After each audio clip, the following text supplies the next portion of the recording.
What's going on, you rogues, rebels, and renegades? Welcome back to the Rogue Country podcast for 2024.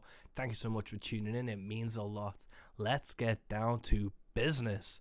We are super excited to announce that we are bringing Sterling Drake over from the States for his first ever UK tour in March. We did it with Jesse Daniel, we did it with Summer Dean, and now we are doing it with Sterling Drake. He is an incredible artist. He is playing across the UK in March with very special guest Brandon Ridley opening all the shows, a good friend of the podcast and a great musician. Sterling and Brandon are touring across the UK in March, and we cannot wait to see them. Make sure if you can get to one of these shows, you do. It's going to be incredible. Let's do it. On March 19th at Powys, they are at the Old Barn Inn. On March 20th, they're in Birkenhead at the Swinging Arm. On March 21st, they're in Bradford at the Boar and Fable. On March 22nd, they're in Sheffield at Shakespeare's.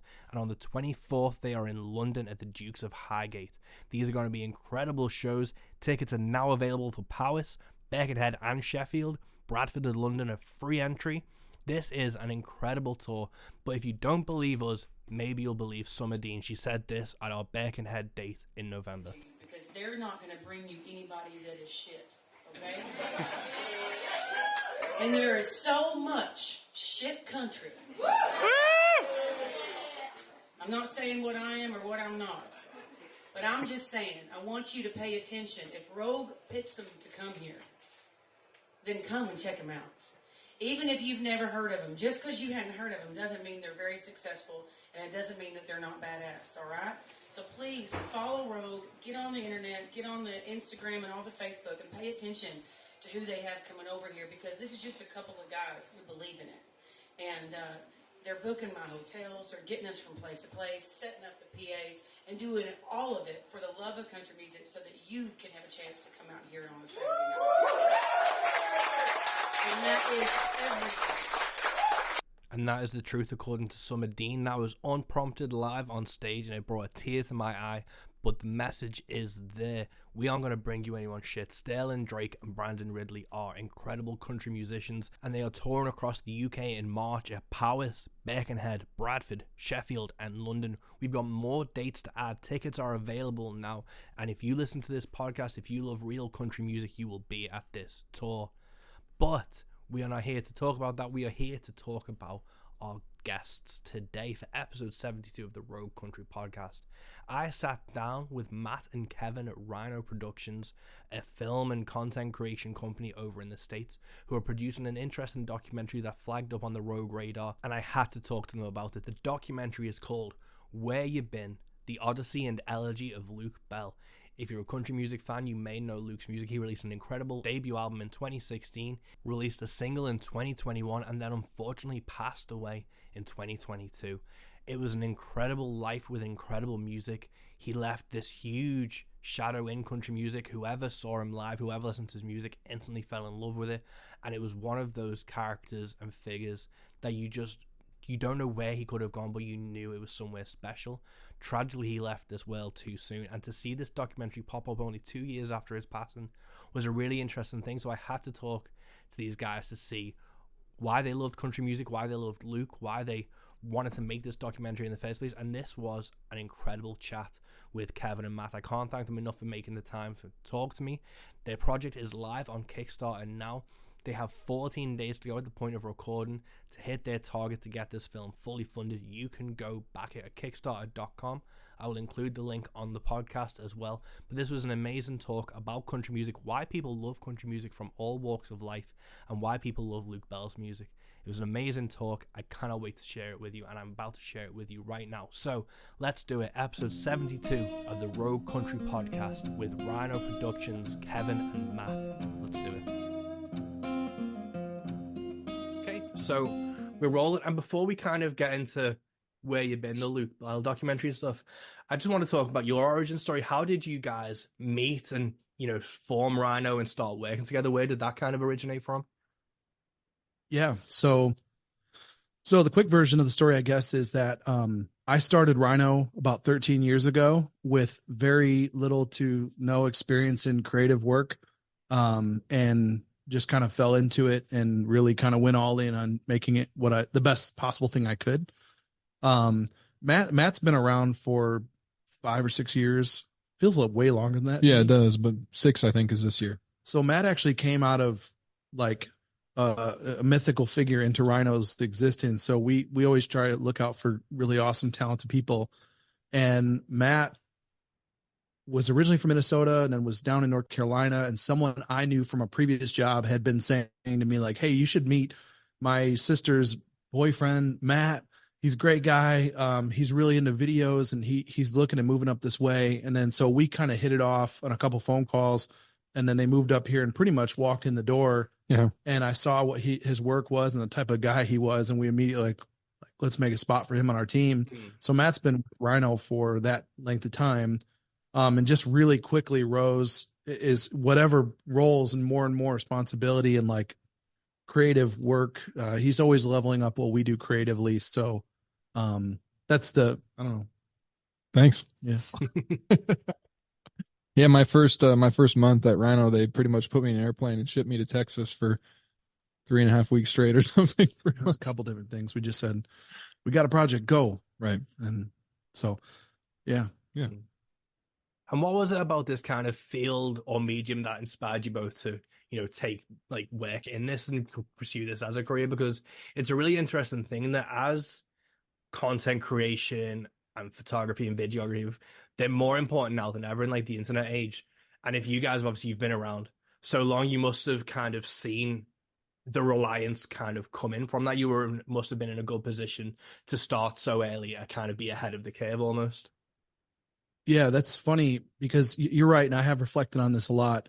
So when I grew up, it was my mom had a little dark room in our house and she practiced photography. She shot a lot of photos of dogs that she was showing, like Labrador retrievers and around to shows and horses. And so we always joke that in my family photo albums, there's like 80 pictures of horses and then like 5 of my brother and I, and that's like the ratio or something like that. So, and then, but really for me, I went to business school and really, really quickly realized I'm not cut out for a corporate world. I'm not wired that way. I don't know how to, adopt those mannerisms and the language and that whole corporate mechanism.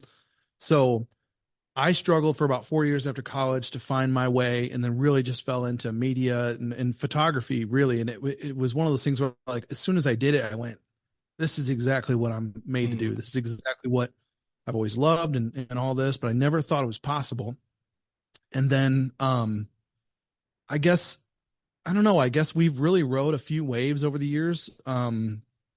And right now, funny enough, it's kind of like in the same way we're doing the same things we've always done, but at a higher level. And we're also, I would say, currently rethinking how I don't know, like it feels like every year I'm rethinking how we should be going about this type of business. Right. And just reanalyzing and reassessing.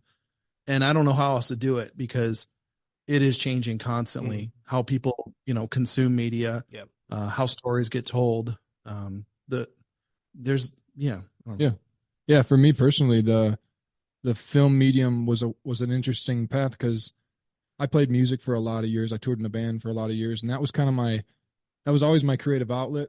And my whole life, I've always danced in between wanting to do something creative all the time or having the creative thing be a hobby. And sometimes the hobby side of me puts out better work and the forced side of me puts out worse work. Right. So it's always been a balance. Excuse me. And in music, it was definitely that way. And I kind of left creative work aside for a lot of years and decided like, I'm just going to go more blue collar route. I'm just going to go to work, come home. I'll have my time to be creative. And I learned really quickly in just a few years that I really longed to be creative, I guess, at larger scale, greater efforts. And it was really hard to come up with a way to do that. And when I was in North Carolina, I kind of fell into just video work. Like I was working at a job and I asked the boss, hey, I think we should put out media. Seems like people are putting stuff out, right? We should do this. And he gave me $1,000 and said, go get a camera and we'll see what we can come up with. And 2 years later or 1 year later, I was walking in the door at Rhino. So it was I was not a film nut. I loved movies growing up. Sports movies was like my favorite thing on earth, but it was natural and kind of unnatural in different ways. I didn't expect it. And here we are. I'm thoroughly loving that you're having like throat clearing issues right now. Cause normally that's me.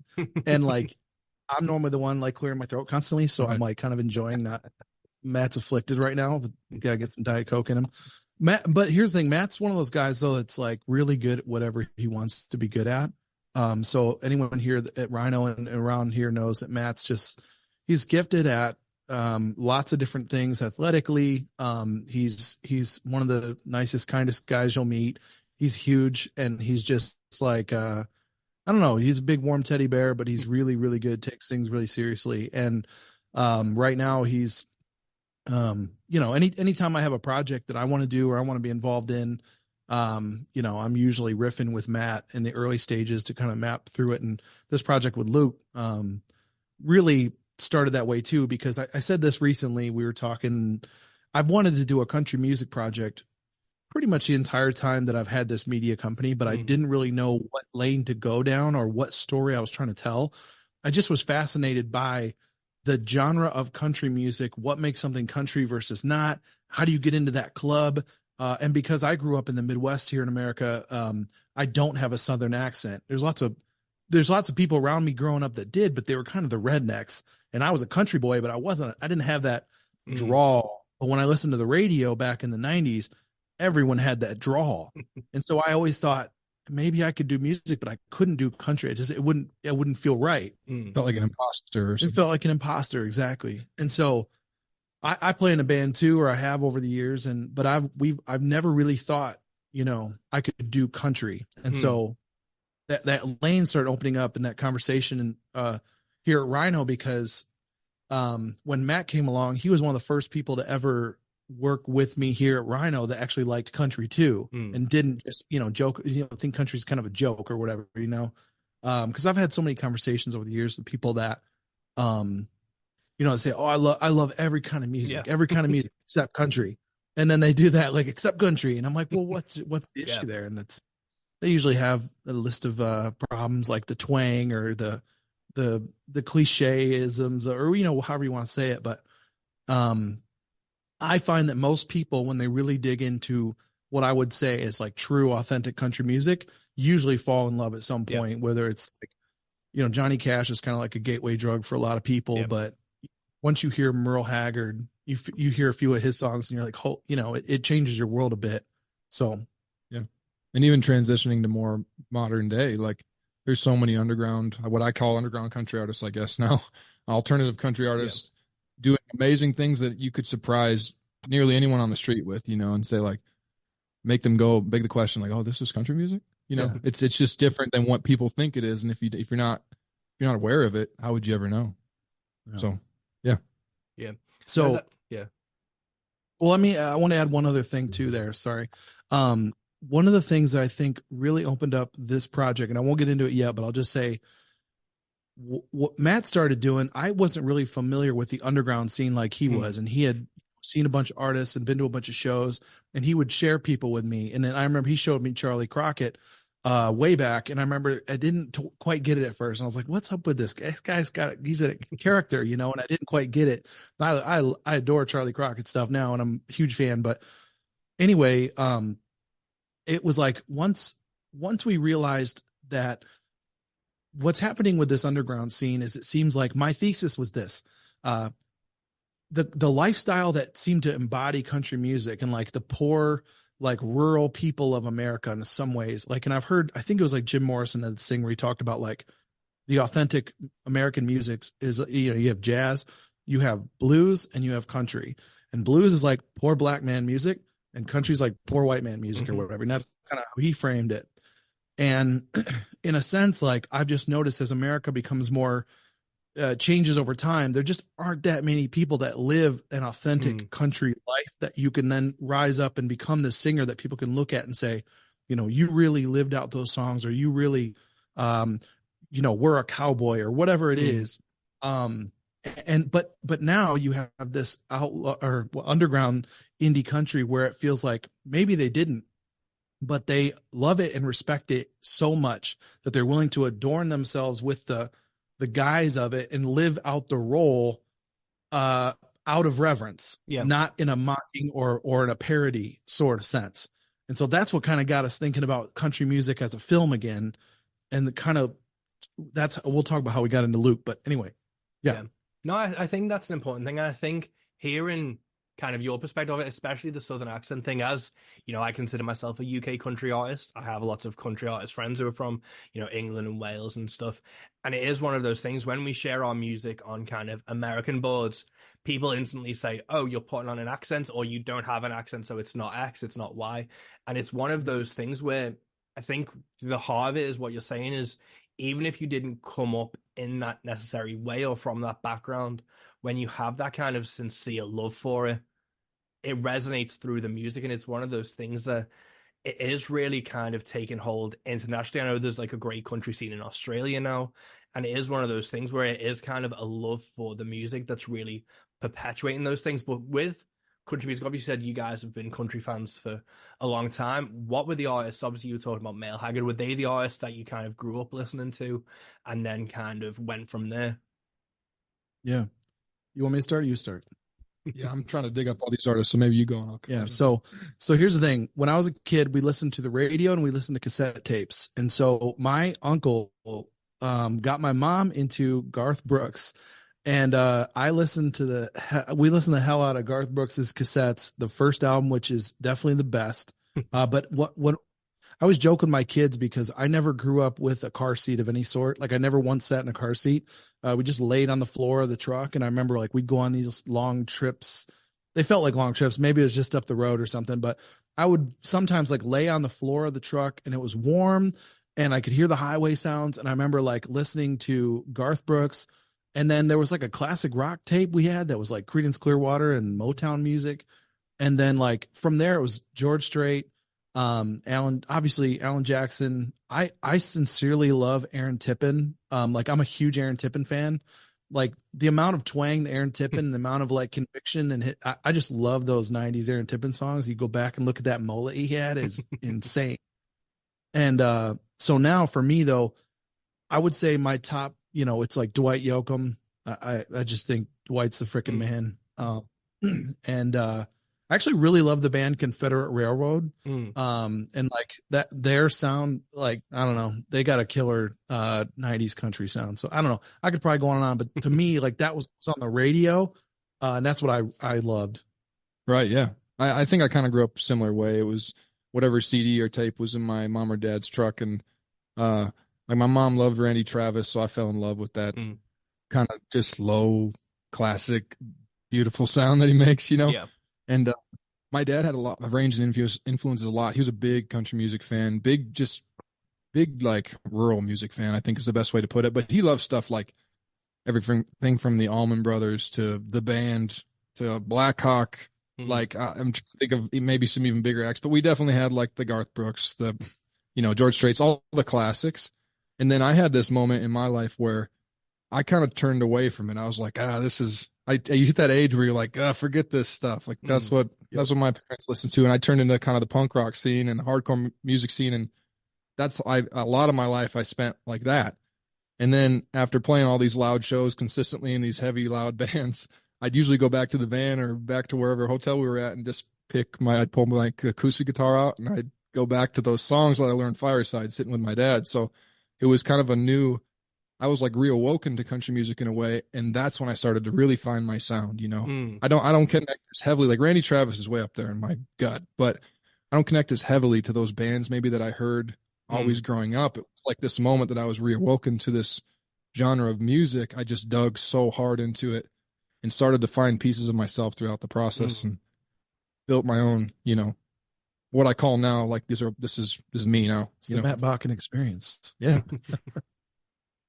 And then when did you because for me, I feel the modern kind of alt country artists, the Tyler Childers, Colter Walls, Luke Bells, it kind of started from 2012 onwards from what I've kind of witnessed myself. And then 2016 seems to have been the turning point for a lot of things.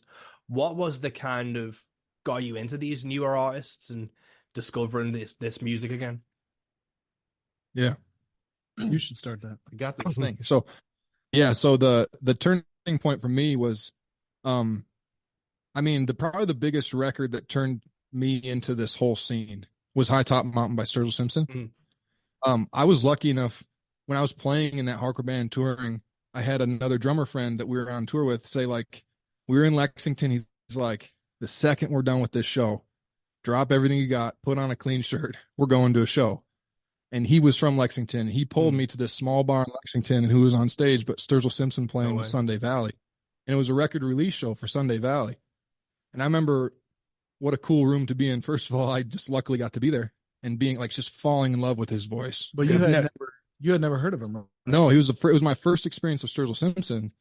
And I remember hearing him just going like, I've never seen anything like this. I didn't know this existed. It was raw. It was angry in a lot of ways. It was just, it was so many things that were so cool and so disconnected from the country that I knew. And I left that show going like, I think this is awesome. Sunday Valley fan. And I kind of let it sit.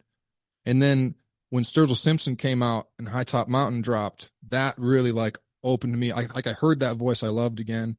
It pulled me right back in.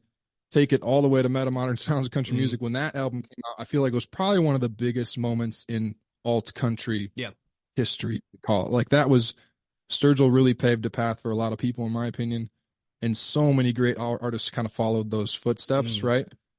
And so I owe a lot of like what I like. He's like almost like my baseline, you know. Like that's something I go back to a lot, and I just really appreciate the path that he walked in the scene. So I guess my answer to that, before I say anything too, I just want to point out that just noticed your Ninja Turtle picture behind you. Oh yeah. I love the turtle so much, so I love that you have a freaking that's Ninja Turtle. Not to name drop, that's an original Peter Laird. Are you serious? Yeah, I've got a Kevin Eastman I need to hang up as well, but yeah, I managed to get onto a sketch up from Peter Laird a while back, and we just became best friends. So all right. That's so cool. So I guess for me, my answer to Matt's question is I also like I grew up loving country, but then once I got into middle school, I started liking rock music a lot more. And my first like rock CDs were like Hootie and the Blowfish, and which is hilarious. And then like Green Day, Collective Soul, and like just 90s. And I loved all that stuff. Still do. Yeah, I got a killer 90s rock playlist on Spotify. But what happened to me was, in like mid 2000s, I started going like, I got so like, when you love something and then you see it get bastardized and messed up, you're like, get angry about it. And that's definitely happened to me with country music. I couldn't stand what I was hearing on the radio. And I really became like, I used to just be like antagonistic toward anyone they say like, oh, I like country. I go, trust me, in 2 years, every single song you hear on the radio, there's going to be another version of it. And you're going to realize that there's cycling and repeating and these songs, zero originality. And I was being kind of a hater. And then at that time I fell into like, I was in love with the whole like Mumford and Sons, Avett Brothers and all that. I'm a huge Avett Brothers fan. And so to me, like that movement, I feel like became country music in a way for me. And I was a big fan of like Ryan Adams and, Whiskey Town and some of that stuff. But then for me, I guess, I don't know. I'm trying to think of like what would have been the first like of this new underground thing. I mean, big moment was Luke Bell for sure. It was Luke, but I mean, I thought Sturgill was good. I'll be honest. When I first heard Sturgill Simpson, I thought, oh, he sounds exactly like Merle Haggard to me. Like he sounds exactly, but I went, there's something novel about it too. Yeah. He integrated the familiar and the novel in a good way. I'm a huge fan, but then I guess, for me, Luke did flip a switch, I guess. Cause to me, he felt completely novel, but with those familiar elements. And I went, I got to know everything about this guy. And of course, anyone who gets into Luke knows, you can't find much about him because he started disappearing and not really being out in the public eye. So, yeah. No, amazing. And just before, because obviously, we're here to talk about Luke Bell in the documentary, but before we get into those, obviously there are country music documentaries already out in the world. There's the Ken Burns series, Heart One Highways. Have they been like influences or inspirations to what you were doing when you first thought, I want to do a country music documentary? Were they the kind of influences you had in your head, or were they things you approached later after you already had this idea because of your love of country music? Yeah. So I'll just say I arrogantly was pissed off when Ken Burns put that out, because I had been saying to everyone, like, I'm going to make a country music documentary. And then when he put that out, I went, I remember that day, just deflated. I really did. I went, okay. Now That's what what? I was gonna do. But again, he's Ken Burns. Who, I'm a nobody, so it was kind of a funny thing. But it did make me go like, okay, well, what would I do then? What path could we take that'd be unique or novel ourselves? So I actually haven't seen that Ken Burns series, just because I have 4 kids and it's really hard to make time to watch a lot of stuff. But I respect it. I'm not disrespecting. I'm sure I'd probably like adore the thing. I think for me, I've watched a documentaries like anyone else, but I think the thing I don't jump into the documentary pool a lot. And I think because my experiences usually they feel like they have an ideological point of view that they're driving at. And once I figure out what card they're playing or what trick is behind it or who's funding it, I usually check out and I go, this doesn't feel like the spirit of truth anymore. It feels like you had a point and this is a marketing piece for your point. And I'm not trying to be, negative against people that make those films, but I'm just saying that's why I usually don't check out a lot of documentaries unless I find out, no, this is a real truth seeking effort. And it's really, it carries that spirit. So I guess for me, like we're trying to make something that feels like telling the truth in a redemptive way and lifting Luke's memory up in a way that more people hear about him, holding a mirror up to the hard things that happened. And just doing it with a very reverent spirit. So we're not saying anything that's not true. And we're not saying anything that's coming from our own agenda. It's like, I don't know that I'll just stop there. I'm going off the rails here, but yeah, I think, some of the inspiration for this piece too, you weren't going off the rails. I didn't. Thanks. Whatever. Some inspiration for this for me too was just the modern age of filmmaking. This kind of taking it back to craft, the artistic side of this, being able to put yourself into something that you really care about. It's so accessible, and there's so many documentaries were made in just a very different fashion for so many years, and now there's wide open world of you can make this with 2 people and a pretty decent camera and a little bit of get after it attitude, and that's really how we've approached this entire film. But because we're chasing something that we really believe in, and like doors keep opening, things keep happening for the story to be told, it really tells itself in a lot of ways. Like there's a lot of effort that goes into it, but filmmaking is so accessible. We definitely have styles and approaches that we're excited to put into films, and just being able to approach this film without any money, let's say. I mean, like we definitely spent money on the film, but it's credit card miles on the film. It's a totally different game now, and it feels so much more reachable, and it's just a story that we feel like needs to be told. So inspiration to me was, this is just another piece that I get to work on my craft, another rep on something that feels like really important to me. And then the second we stepped into it, we realized we were doing something even more important than just that rep, if that makes sense. Really opened up the second we took the first trip, took that first leap. We came back going like, there's no way we're not making this movie. This is the one, No, amazing. And obviously just before we get into Luke, with the documentaries, I think that's a really interesting point, because you have the kind of Michael Moores of the world where they have, an agenda, they have a message. It can almost feel like propaganda with some certain documentaries where they're kind of obscuring one side to push their kind of narrative. It's really interesting because, documentaries do need to have that kind of through line and truth seeking thing. With the kind of life of Luke Bell, did you get to see him live at all? Did you ever get to meet him, or was it one of those things where it's kind of since 2016, and then with everything that happened, is that kind of where you guys first discovered his music and went forward with that? Yeah. To our everlasting regret, neither one of us ever saw Luke in person. And this is what's weird about this, we just are fans who read savingcountrymusic.com and look for articles about Luke and see if he's going to be anywhere. And then we do kind of like pinch ourselves, or a little bit, and like, this is so weird that we're the ones that are getting to do this, because there are other people that didn't know Luke who are filmmakers, and we've kind of come to, at least I have, and I think you agree with me on this, Matt, but like kind of settled into this position that like, well, we're outsiders, and so we can almost see it a little bit more objectively. And the people that knew Luke are they're sensitive about Luke, rightfully so. And they're it's emotional for them. And it's almost like we can do it because we didn't know Luke. He wasn't my cousin, or I didn't grow up in Cody. I love his music and I respect the hell out of him, but I don't, it's not like I don't have quite that relationship. So, and thankfully we've earned the trust and respect of those people who have, maybe at first they were like, who the hell are you? What are you doing with Luke's story? No, I don't know about that. And then now some of those same people are like, hey, these guys are doing it right. We need to get behind this. And, that means the world to us because, again, we are in the country music scene. We don't have any resume, right? Other than we're fans. So. Yeah. Step back even one step further than that.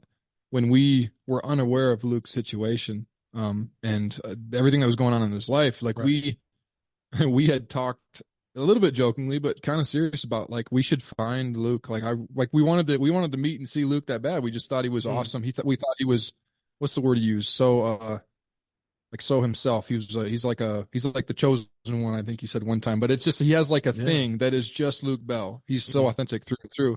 And we had this idea of like we should make a movie called Where the Hell is Luke Bell? We wanted to find him and just like go, what's up with the guy? I'd love to see him live. He's got this incredible record out that it seems like he's just sitting on. What's going on? And looking back at it now, it's kind of funny that we didn't think to put it together too much more than that, like that maybe something was going on. We just thought maybe, he just doesn't want to be in the limelight, or, it's not his thing. Maybe he's just hanging it up. Thought we'd find him mending fences somewhere in Wyoming, and we'd go, it'd be like that. I don't know, the scene in the movie where you find the wise old sage and they just look at you and wink, go, I'm fine. And then you leave it and that's the end of that movie. But yeah. So what's funny is that, and now we're kind of making that film, except Luke's gone. And now it's like, we're putting in the pieces later. And it's, I don't know, it's weird how that works. And I don't know, I am someone who, believes in the idea that you have something you're meant to do. You're not just a wandering clump of cells. Like, you have a purpose. And I do think with this film, it's like, this feels like a big thing I'm meant to do. And this is an important story. And so I pursue it with that type of dedication to a calling of sorts, I guess. No, it makes total sense. You said it felt like it was a switch getting flipped when you first listened to Luke. Do you remember kind of how you discovered him, and when you first listened to him, you obviously got that feeling? Do you remember like when that was roughly? Because I know his debut album, I think, came out 2016, wasn't it? Yeah. Yep. So this is a really easy one for me because we've talked about this a lot. We're in Michigan in the Midwest here in America, and we were on a shoot down in Arizona, which is quite ironic because that's the state that Luke was in when he died. But we were in Arizona on a shoot, and it was the end of the night, and we were just, you're done with your shoot. Everyone's got their computers out. We're kind of like just poking around, dropping cards and looking through what we did that day. And Matt just said, hey, you got to check out this guy, Luke Bell, like pull him up on Spotify. And so I was like, boom, played it. And then as soon as I heard the sometimes, and I was like, holy shit, this guy, like from the first few notes, I was like, this is the dude, and then I probably looped that album like 7 or 8 times that night. Just like, we just sat there and worked. And I kept looking up at Matt going like, this song is like, every track I was like, holy smokes, these keep getting better. Yeah. Like, and I never forget it because it was like a beautiful night. It felt like we had done a great day's work, and we're soaking in this awesome new artist. And, you find something new like that, and it just enhances your life in a way that you weren't expecting. And it felt like we found the one, Yeah. He found something so novel that we just never heard before. And I had a similar experience, but I've been jamming Luke constantly, basically up until then. And I always try to make Kevin aware of any artists that come up my way, and he does the same for me. But Luke was one that, for some reason came on that night out in Tucson, or what was Phoenix? We're in Phoenix. Yeah. Phoenix. After a long day. And I remember, I specifically remember him, we're all staying in an Airbnb kind of place all together. Everybody's working and chatting. And then Kevin started to like just kind of get pulled into his computer and the sound. And it was almost like he would sit there and listen. And then he'd be like, this is crazy. So it was a fun moment. And looking back on that now, it's a really cool piece to this whole puzzle. So. No, amazing. So getting into the documentary, obviously you had this love, you were even thinking kind of doing like a Son House-esque thing where like they found him as a janitor after all those years, and it's like, where the hell's Luke Bell and things. With kind of his passing and things, what was the kind of ignition to get this project started? I can't believe you just mentioned Sunhouse too. That's one of my favorite dudes on earth. So like, I don't know, man.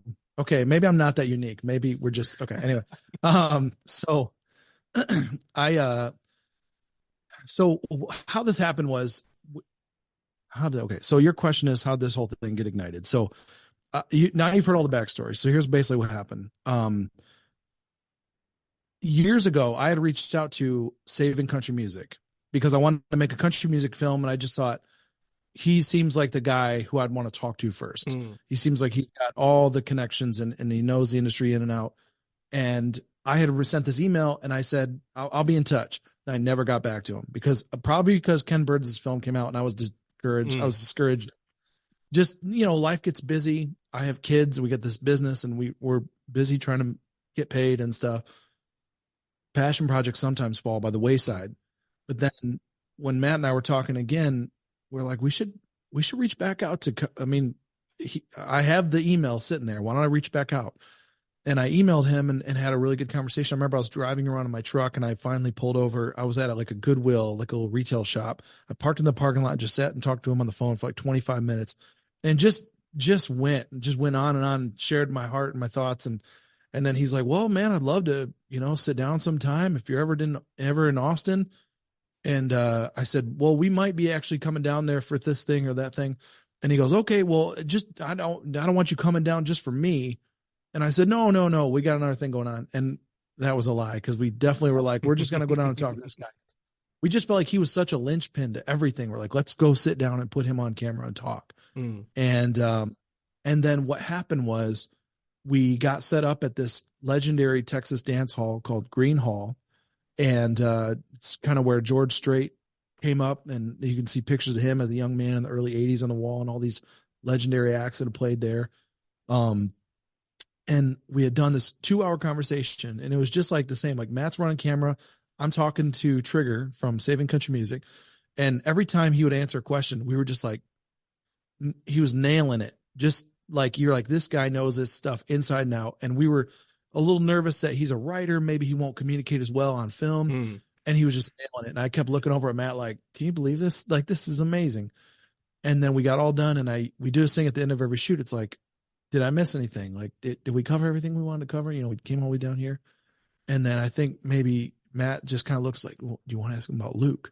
Because we were going to do this whole other like broader country music thing. And then I said, oh yeah, I was going to ask you about Luke Bell. And then he kind of just had this look came over him like that told me that there was a lot more behind the curtain that he wasn't going to be able to say, but he gave me about 8 minutes of like, here's the Luke Bell story. And I knew that he knew more about Luke than probably a lot of other, people in the industry. And then after the cameras were off, we had a really deep conversation about Luke. And he just said, man, it's a really crazy story. That guy had everything and he had all these mental illness struggles. And, so we ended up chatting with Trigger a bunch more about that. And when we came home, we just went, I don't think the film, what we were going to make, I don't think that matters yet. I think we need to do this Luke thing. Yeah. And it wasn't clear that we were going to do that yet. We kind of went home and just had a lot to think about, And then I think Matt looked at me and was like, we need to try to do the Luke thing. Cause Kyle said, or Trigger, his name's Kyle and Trigger. It's a little confusing. Depending on how nice he's being, I might call him Kyle sometimes, or I'm just kidding. But he said, that's a story that needs to be told. And when someone like that says that, I don't take that lightly. He knows his stuff. And so we kind of knew there was something there, I guess. And I'm gonna let you jump in. I'm rambling here. Yeah. After meeting with Trigger, and coming home, I think you kind of mentioned this, but we didn't press the go button for a while. Yeah. It was definitely we'd sit on it, and it was like every once in a while we'd walk by each other in the office, or if we were meeting up somewhere, and just be like, we should probably do that Luke Bell film, and this was still before we knew there was a lot to the story. This was still before his passing. And I think it became, when Luke passed, it became an even more interesting thing to us, but also something that we definitely had to handle delicately, right? Yeah. Like it became a much bigger thing. So there the brakes were kind of pumped. and we just let it sit, and it was one of those things that I don't remember exactly how we got back to Trigger, but it was definitely Trigger had gotten to talk to Luke's family pretty closely. He got to go to Luke's memorial. Quite a few things just came together where Trigger was kind of like our the mediator, our access point. How do you want to say that? He was the one that finally got to reach out to Carol and family and just say, I got these guys that I've got to talk to a lot. I really respect them, and they would love to do a film about Luke. So he was the one who kind of opened up the conversation when we felt like it was right. And I applaud Kevin for I feel like he's handled this whole situation really, really well. He's done a lot of the navigating of conversations and how we talk to people and when we talk to people. And I feel like it's the whole thing that teed us up to be able to do this project successfully without, just crossing roads that we shouldn't have crossed at different times. And I feel like we've done it justice in that way, and I'm really excited. Like, I feel like we're teed up to make the best possible film about Luke because of that early work. So appreciate it. Yeah. Well, I think what I'd say is that this journey with telling Luke's story, I'm very sensitive to I don't want to appear like we're opportunistic. Yeah. We're trying to take advantage. We're trying to, just that idea. I don't know if you have this phrase in the UK or whatever, but sometimes in like the movies, you hear lawyers get called like ambulance chasers or whatever. And I thought I definitely don't want anyone to think that we aren't approaching this with the best possible intentions. Like, we obviously absolutely want the film to be successful. We're not pursuing this because it will make us successful. That might be a byproduct of doing the best possible job, but we want everyone we come in contact that knew Luke or someone we want to interview for the film to know that I'm not from Vice. I'm not from the New York Times. I don't have an agenda. I'm really approaching this as a fan that wants to elevate Luke's story, make something beautiful that moves people and helps. And that, to me, that's like, when you've been given a gift of any sort, that's kind of your job, and you can't just sit on it and not do the thing you feel like you're meant to do. And so it is kind of, I don't want to say the word exhausting, but that's what's coming to mind. It's exhausting in some sense to everyone I approach. I have to like reset, and I have to remind myself they don't know me at all. Yeah. For all they know, I'm some asshole who like wants to take advantage of Luke and his memory and his story and is going to be provocative or, and I have to go, they don't know me from Adam. They don't know anything about me. And I have to like rebuild or restart a relationship with every new person. And honestly, one of the nicest things that I'm so thankful for in having this film trailer and the Kickstarter be out there is the fact that can do some work for us, and I don't have to start from zero. Yeah. And they can see that what we're doing, and it does help open up a lot of doors, which is good because, again, we're very busy in our day-to-day jobs, and like if I could stop everything and just work on this film, I would absolutely do that. But I'm not like independently wealthy, so we've got to pay the bills, and then we got to work on the film that we're so motivated and passionate about. Yeah, no, definitely. I think seeing the trailer and seeing kind of this when it first came across, it is one of those things where, Luke's passing was, 2 years ago this year in August. And it's one of those things where, do you wait 80 years and do like a Robert Johnson thing where in the end there's only 2 photos left of him and no one alive to tell these stories of him? Or do you strike kind of, not necessarily while the iron is hot, but while, these people are still around, there's still these memories, it's still close to heart, and you can get as much possible stories and videos and music as possible? Because with kind of Luke in the independent country scene, he released his album in 2016, 8 years ago. There was one single in 2021. What is out there, and if you leave it longer, how much would be forgotten? And it would be a travesty for Luke Bell's music to be forgotten. And I think when I first saw that trailer, I was like, this is a really delicate balancing act. And obviously you guys are coming at it with such sincerity and integrity, but I know that must have been one of those overarching things when you approach this and approach his family and friends, that has to be kind of one of the first things that you put across. You said it perfectly, man. The balancing act is exactly right. And I appreciate that you can see that and it's a very sensitive subject. And I can say that his family and the people that know Luke best are, they don't want to see Luke's memory forgotten. And it is a fine line because you don't want to see him opportunistic. But you're right. And by the way, the single Jealous Guy, that single is unbelievable in my opinion. When that dropped, I thought, what the hell? That's a whole nother side of Luke's music and I didn't know that was a cover, actually. I didn't know that was a John Lennon song. I thought he wrote that. And so I don't know. I thought, dude, anyway, sorry. I appreciate that you pick up on that, and it's really important to us. Yeah. And to piggyback on that, I guess the overarching theme from everyone that we've been able to talk to is that, you look eye to eye with someone, you have a conversation, you start to kind of gain common ground, and it becomes like this thing, like you gain a little trust, I guess.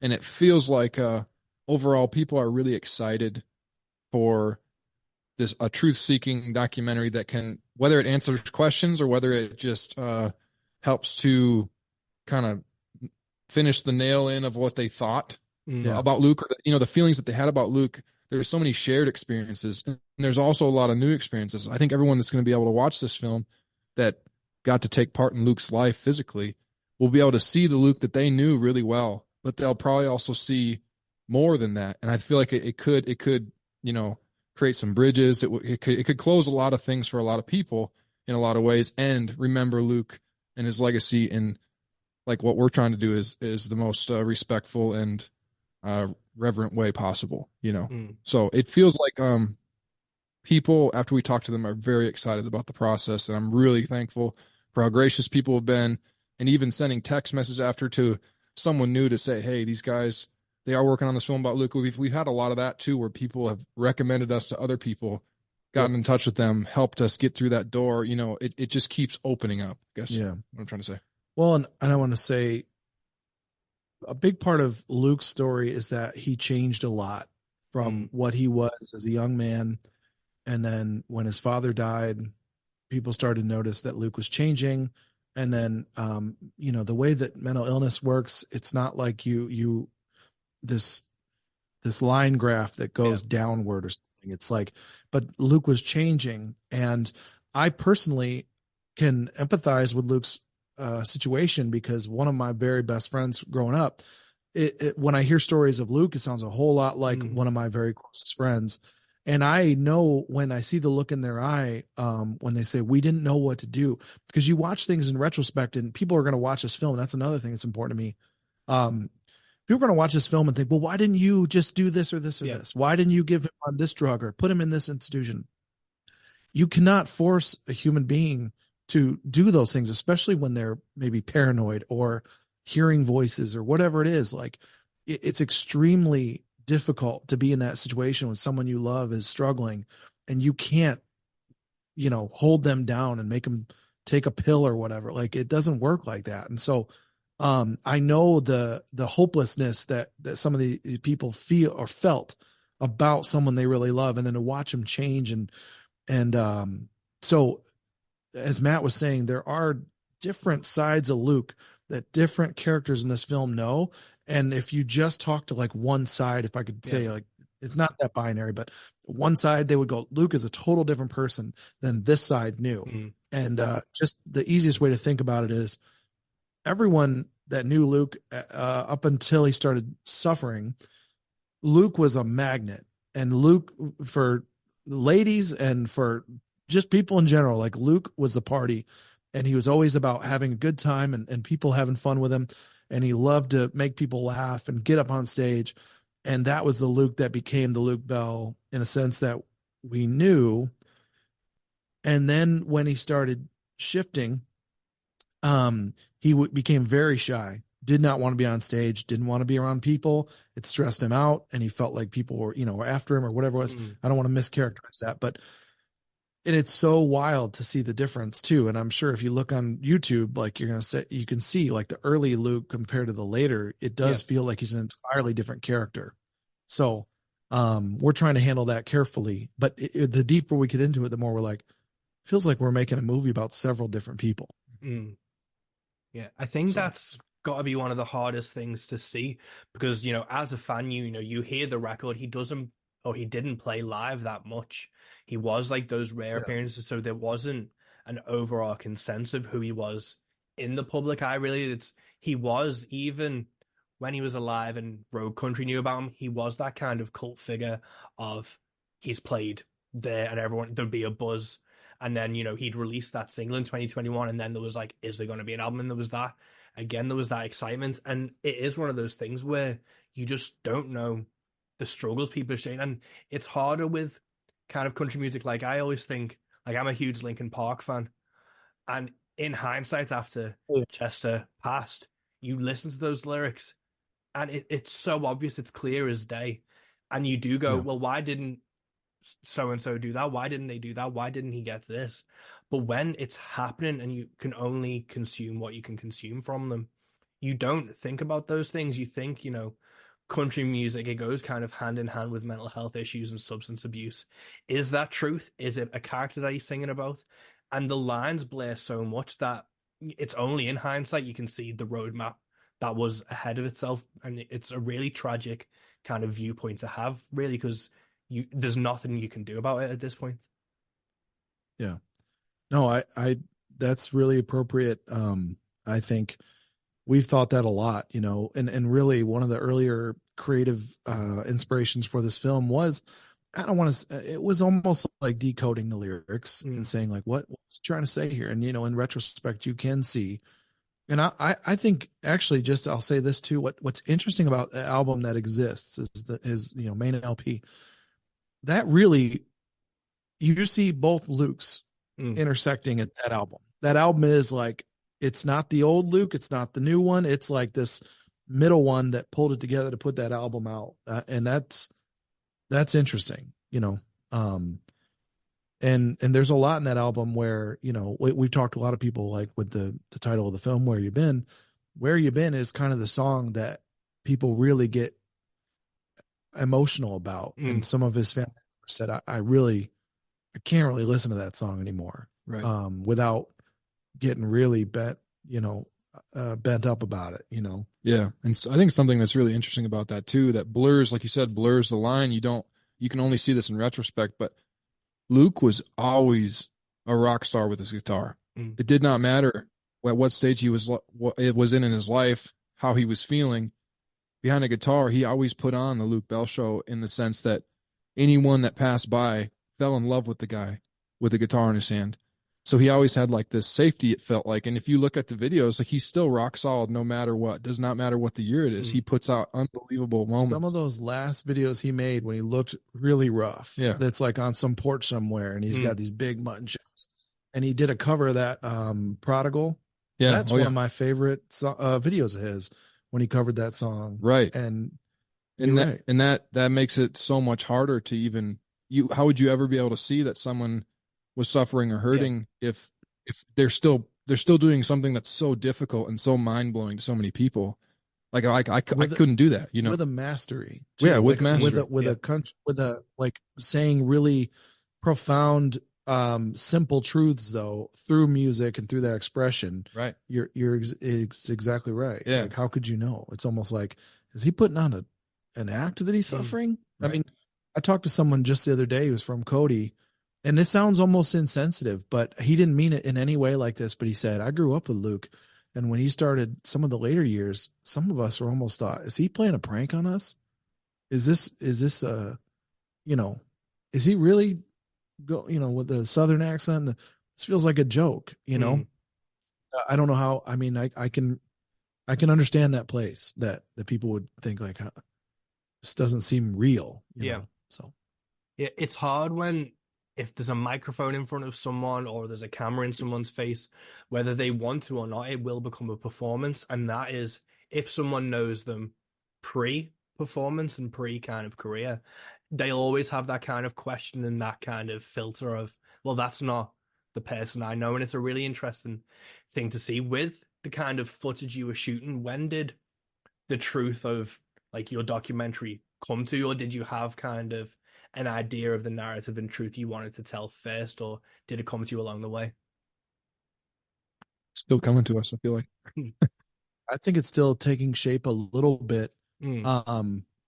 But I think what we did first was we just said, okay, I don't know. And this is just, again, because Trigger from Saving Country Music connected us with Luke's mom, Carol, and said, I can send the email.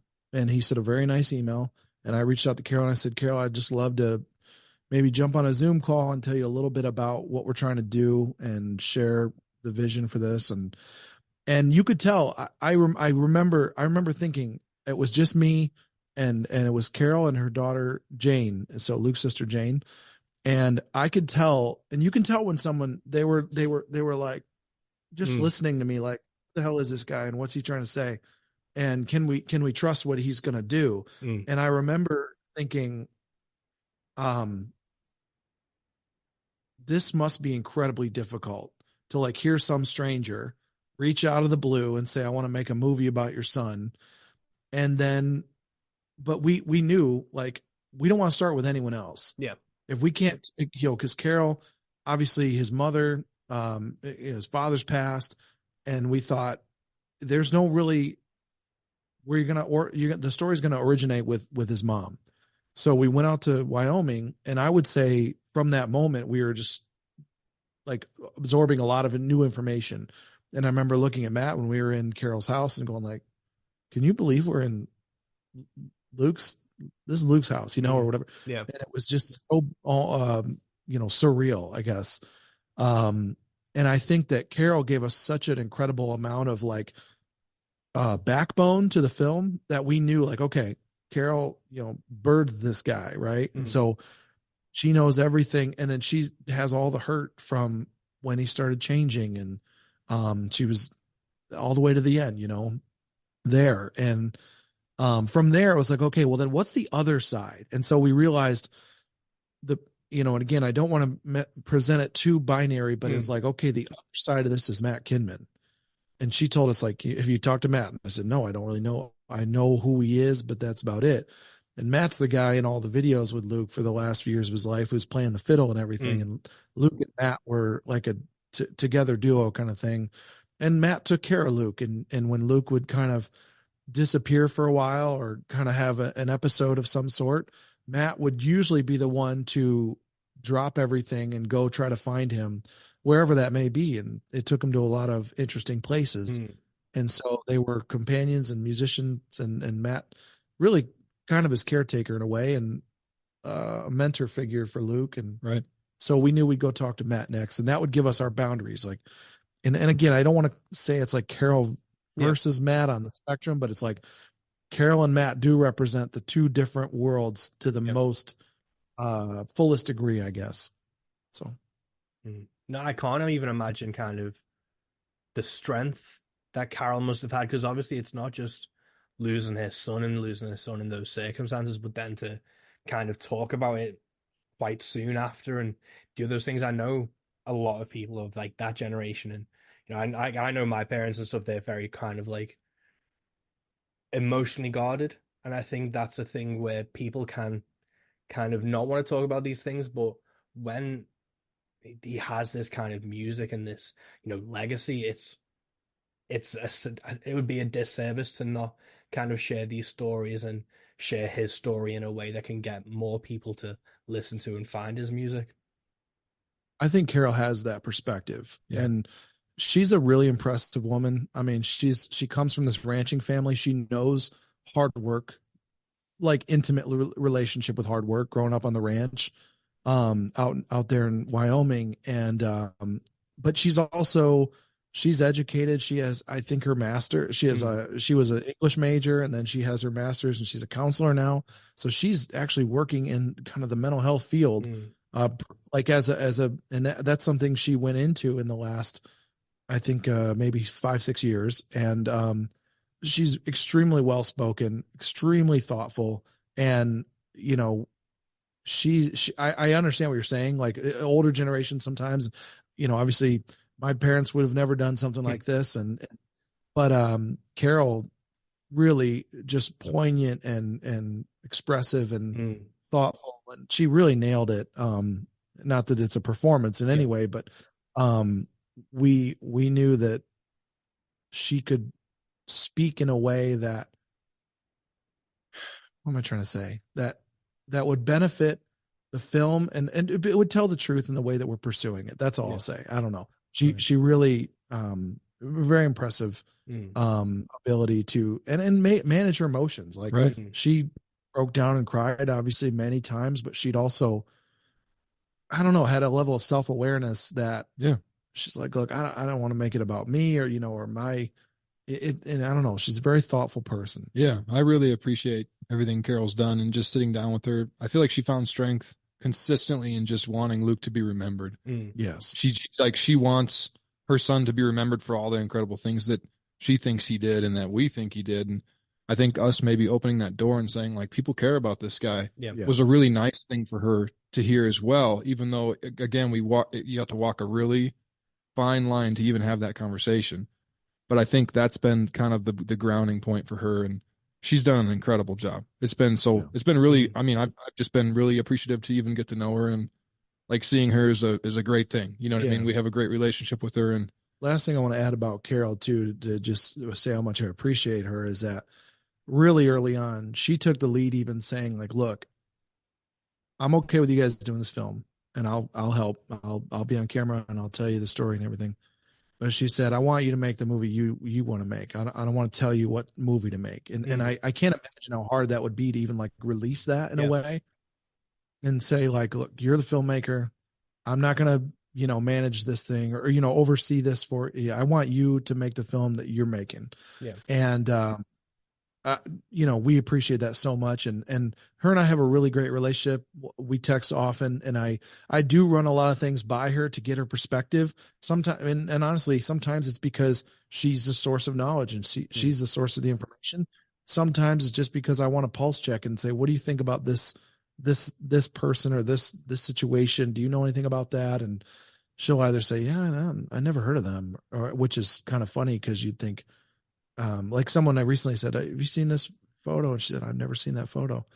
And she's like, who took that photo? I'm like, this, woman named Laura. And she thought, I've never heard of her. And I thought, she's like the one, I would have thought she might have heard of her. But again, that's kind of a testament to Luke's journeys and travels and kind of this mythic figure he was, where he just popped up here and there, and different pockets of people knew him in different ways. And so, yeah, Carol's been amazing. And we're unbelievably grateful for her participation in the film and blessing of the film and all that. So did you see kind of what was her reaction to the trailer once it kind of aired? Obviously you were sent it ahead of time. What was the initial feedback you got from her and the family? So Carol, she had a great response to the trailer. I texted it to her, and she said, it's amazing. My dad made me cry. I'd have to go back and look exactly verbatim because it was actually a few months ago. Right. We actually cut that trailer pretty close to what it is now back in September. Yeah. And we've been sitting on it and trying to decide when we wanted to put it out and how. But yeah, I shared it with Carol, and she loved it. And I think she said, I keep watching this. And then she mentioned that, obviously it made her feel a lot of things, but, yeah, it felt like it was a great response from Carol. It was a good feeling, honestly, to get that. Just what I like, the person I like to send stuff to the most though is Luke's cousin Silas, who's in the trailer. He's like the real young guy with the ball cap leaning against the barn. Yeah. Because he's from the Jackson, Wyoming, but he talks in such like a urban drawl or whatever, and we love this kid, Silas. We didn't even plan on meeting him. We'd heard about him, but he just happened to be there when we were filming. And Matt and I were both like, this dude is awesome. And he's so much fun. And so I sent the trailer to Silas, and he was like, fuck yeah. Like, let's fucking go. Like, he was so excited. And whenever I want to get hyped, I send stuff to Silas. So. Yeah, he's our hype. Yeah. He's great. Yeah. No, amazing. Because the trailer was like, it's one of those things where it really kind of, obviously it makes it really hit home what you guys are trying to do in your project, and to see kind of folks like Pat Reedy in the trailer as well, and, see his family and stuff, you see having those kind of names and those people involved, this is legitimate. It's been blessed by the family and his friends, and it's got that kind of stamp of approval, if you will, to see those folks in the trailer and in this documentary. Yeah. Yeah, I mean, it means the world to us that you can't, if we're going to tell a story that's real and true, you want to get to the people closest to them. I mean, not in a weird way, but it's like in the Gospels, we're going to hear about Jesus. We need to talk to the disciples. There's no one else you want. I mean, you want to hear from maybe the haters too, but it's like you've got to go to those people closest to the source. And some of them are, some of them you think, they're going to be an open book. Like I've had a couple really great phone calls with people that we filmed with. And I thought, oh, this guy, he's going to have a lot to say. He's going to have a lot of fill in a lot of gaps for us. And then we had one person in particular, when we went to roll, it was almost like immediately he locked up and he just silent. And he looked down and he's like, oh, and we were like, okay. And we probably sat there for 5 minutes of silence, just waiting to see if he was going to open up a little bit. And he eventually did a little bit, but there was a lot of things that he left off the table. Mm-hmm. And this is a guy that was really close to Luke, and played with him a lot back in the day. And he did give us some beautiful stuff, but I thought he just couldn't get there with some of the story. And that's just the way it kind of goes, and you've got to kind of pursue that from other angles then, because there are some important stories within the meta story about Luke that we do want to hit on, and they're very raw though, and they're very, they immediately trigger something in some people. And, that's just part of our job, is to very carefully pull that out without feeling like we're making them uncomfortable, And sitting from the position that we're in right here, the promo of the trailer is a good example of what we're trying to do. Right. But that is the smallest portion of the media and the lengths we've gone through for the project already. Like we're sitting on things that haven't even seen the light of day yet, that could have gotten to that trailer and made it even more of a broad spectrum. That it's, the trailer says very little. This trailer says very little of the story, but it really does. At least it's like a tone piece, the way I'm looking at it. If you want to know how this film's going to feel, this is the thing we're chasing. This is the thing that's happening in front of us. And we're just lucky enough to be the ones to record and capture it, in our own eyes, I guess, our own vision. So, there's a lot to come. That's for sure. Amazing. As obviously Luke fans of Luke Bell, was there anything that you filmed so far that have either reaffirmed kind of your thoughts and feelings about Luke, or have they changed your perspective of Luke? Because obviously to get to know his family and to see these intimate stories and things, it must just bring a whole new life and breath to his music and who he was, that you didn't get to know him, but through this you intimately know him in a way now. Yeah, we kind of say, like, just him and I were like, weirdly enough, we might know more about Luke than, when this is all said and done, we're probably the most experts about Luke Bell on earth, even more than these people that grew up with, in a weird way, at least in terms of knowing all the different sides, and like having the privilege of sitting down with all these different people and hearing all the stories. And obviously in a weird way, it's like, I know things about Luke that some of the people that know him better than anyone don't know yet. And just because I'm in this position. So perspective change, absolutely. But I would say more than anything,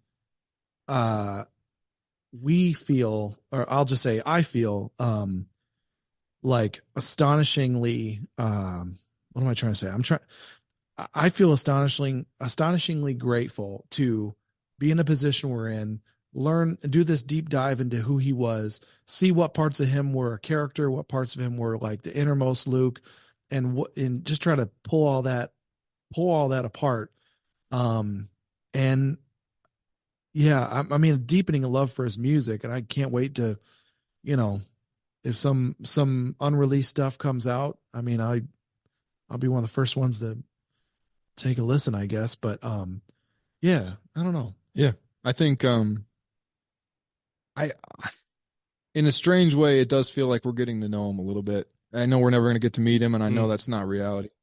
But one thing I really have noticed is that everyone we talk to, we've gotten to do these fun moments where we've had, whether it's a family member or just close friends that are musicians, sit down and just have like a moment where they play guitar or maybe sing something for Luke, or they do a cover of a song that they want to tribute to him. And I feel like in those moments, like they've turned out to be pretty incredible moments. Like just one single take, one single song that couldn't have turned out better, couldn't have been a more right choice. And I feel like that speaks volumes about just like everything. Like we've taken the whole night with them. Let's say we've had this interview, we've got to become friends with them, and all this pours out in this one moment of artistry. And I keep going to that. Like I feel like it just reflects on who the guy was and the guy that they knew, and the way, like it's all of it coming out in one moment, in one emotion, I guess is the way I'm looking at it. And I feel like in those moments, I've been the most appreciative of, like, I guess what he's done for the music scene, the things that he was doing. Like, I know he didn't hit the road hard on his record, but that record he put out, obviously I listened to it in very different ways, listening to lyrics now, but it's iconic to me, and it's something that's so important, and it just becomes more important. But I definitely listen to that record differently, you know, like the songs I still love. I still play that record probably way too much, but it's, you know, it's a different feeling when I listen to it. And I'm more like pulling memories now. Like when I hear a song, I'm sitting on JP sitting on his front steps, playing his guitar. And it's like, I cannot wait for people to see that moment. It's an unbelievable moment. And I don't know, there's just a lot of, I don't know, there's a lot of memories associated with now that I put into it. It's almost like knowing Luke this tiniest little bit, you know? Yeah, in a weird way. Yeah. No, that's incredible. And I don't want to take up too much of your day, so I'll wrap up. But obviously, it's on Kickstarter now. I'm going to put this episode up on Monday, so we can obviously get it out as quick as we can and get people kind of to it. Obviously, you've got Rhino's your company. You say, you know, you don't have unlimited resources. Kickstarter has been kind of a vital thing. Was it always you knew you'd have to kickstart this, or was it with so much footage and so much story left to tell, you realized that you needed kind of the support from this community to keep being able to tell that story? Yeah. So I would say, I might contradict myself with what I'm about to say, but on the one hand, there's no way we don't make this film. You'd have to kill me. Like, we're going to make this film, and it's going to be everything we can possibly put into it. If Kickstarter doesn't work, we'll find a way. You know, thankfully, our business here, Rhino, we do well. Like, I drive a 2012 Tundra. I'm not driving like a Beamer or anything crazy, you know, or whatever, or a Cybertruck. But I would, no, no. So I'm just saying, like, if it comes down to it and we've got to self-fund the whole thing, I'm not afraid of that. That's fine. I think for Kickstarter's sake, what we wanted to do was say, when we put this thing out and announce the world that we're doing this, we want to have a way that people can invest, you know, quote, not technically invest, but, you know, get invested, I guess, and be a part of it and really plug in. So Kickstarter to me is just the best way to do that. And I felt like I'm comfortable with Kickstarter. I know it. And so, yeah, we're going to make this movie no matter what. I would love to see the thing funded. I've been saying this lately. So right now I think we're sitting around at 140 backers, and, you know, it's hard to go around and ask people for money. But I would love to see a very large number of people give smaller amounts. Like, if we could have like 800 people as backers and make our goal, that would be phenomenal, because distribution companies and film festivals and things like that, they want to see that, you know, there's interest in the film, and that's a really objective thing you can point to and say, look, X number of people that back this film on Kickstarter. And so there's a lot of good momentum that can come from that. And honestly, one of the trickier parts about Kickstarter, though, is that we don't own we could probably get this figured out, but like, it's not like we can just put out a bunch of Luke Bell merch to put on Kickstarter. We kind of have to be careful how we do it, even though this is all on the up and up and we're officially doing it and we've got the, you know, relationship and the blessing. It's just tricky waters. And it's really because like there's lawyers, you know, there's PR people, there's the marketing firm, and there's a lot of players on any of this music stuff. So it's almost like, if we want to take forever and get everything, all the T's crossed and the I's dotted on every little agreement, then we'd never put the film out. But we're kind of we have to carefully, you know, and know when to just go, okay, we're going to just do this. And hope, we'll ask for forgiveness later if it's a problem. But in regards to like merch and stuff, Yeah. when I'm talking about Kickstarter rewards, so that's been kind of one of the bigger like question marks as we were like, do we have enough merch? I don't know. Let's just see if we can do it.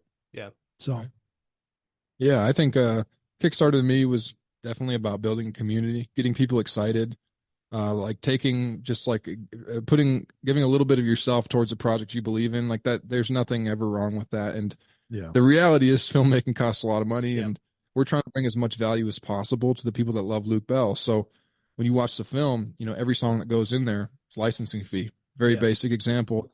We're trying to come up with really creative and interesting ideas to put in this film to make you feel certain things. And the more time we're able to focus on it, the more value I think we're going to be able to bring. And yeah. like we're seeking the truth, but we want to push it as hard as we can. Yeah. We want this to be the most beautiful art form, most beautiful film that we can possibly make, and want it to live and stand for a long time. Something people can always come back to. So every little bit that people can give really helps us out. And like you said, film's happening no matter what. But I do want to say something about the music licensing. So this is a good example of a tricky area. So we pretty much have like a handshake deal with whoever needs to say yes to that they've said, we'll let you use Luke's music for gratis, it should be for free or for use. But it's like but it only applies like in film festival usage. But if we want to put the film out onto, let's say, Netflix, like that would be amazing, right? At some point, then it's a whole different ball game, and then the fees can go way up, and then we've got to make sure, because there's essentially like, when an artist has a deal, they have to pay back that money, right? And so there's like people that need to get compensated, and this is a whole world that I really don't know that well, but I do know that we can't just do whatever we want. We've got to have money in the tank to help cover those costs. And we're thankful for every little bit we get from people that love Luke and his music and friends of ours and all that. That's amazing. I think that's a good kind of place to end. But yeah, I cannot wait to see this documentary. I really, it's good to, like, with Kickstarter, the risk is it doesn't get made, but it's good to know that this is such like a passion project and such a labor of love that no matter what happens, this is going to see the light of day. And as a Luke Bell fan, that's kind of the important thing, is to know that these stories and this project won't kind of waste away on a shelf for 80 years or anything. It's going to be in people's hands as soon as it can be. And that's an amazing thing. And I applaud you both for kind of picking up this torch and carrying on kind of Luke Bell's legacy, especially with the support of his family and his friends and the people who knew him closest. Thank you. Appreciate that. Thank you. We appreciate it so much, man.